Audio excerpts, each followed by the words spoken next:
I didn't realize this had become normal to me when my wife told me the doctor ordered 23 hours of nursing help for our daughter.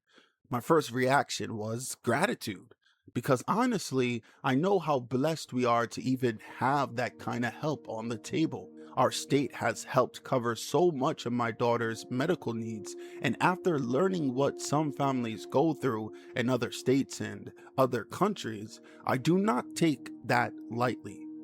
But then my second thought was, wait, 23 hours? Isn't that a lot? And my wife reminded me we were supposed to have this kind of help before she even moved in with us. And that is when the bells started ringing. Because part of me still wanted to say, maybe we do not need that. Maybe we can handle it. Maybe I have been doing fine. And then almost immediately, another memory came back. The day my daughter's trach came out. I was home with her and my son, and in that moment, everything in my body tensed up.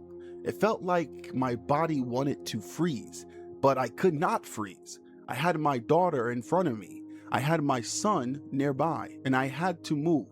I said a quick prayer, tried to steady myself, and did what I had to do.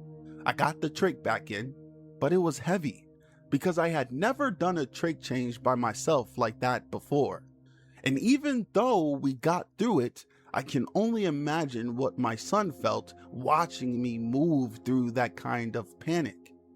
Then another memory came back when my daughter had a stomach virus, trying to manage her needs while still being aware of my son, while trying not to let him absorb all of my stress. And that is when it hit me. Maybe I have been calling this normal because I learned how to survive it. But surviving something does not automatically make it healthy. Sometimes adults do that. Children do it too. Humans do it. We get used to abnormal pressure. We adapt to it. We build routines around it. We learn how to function inside of it. And after a while, when someone offers help, we almost reject it because the stress has become familiar. That is what I had to sit with, because the truth is, having a nurse in the home also brings up other thoughts. Do I really want a stranger in my house? Will it feel awkward? Will it change the rhythm of our family? Will I regret opening that door? And those questions are real. But I also had to ask myself another question. Am I protecting my peace? Or am I clinging to pressure because pressure is what I know?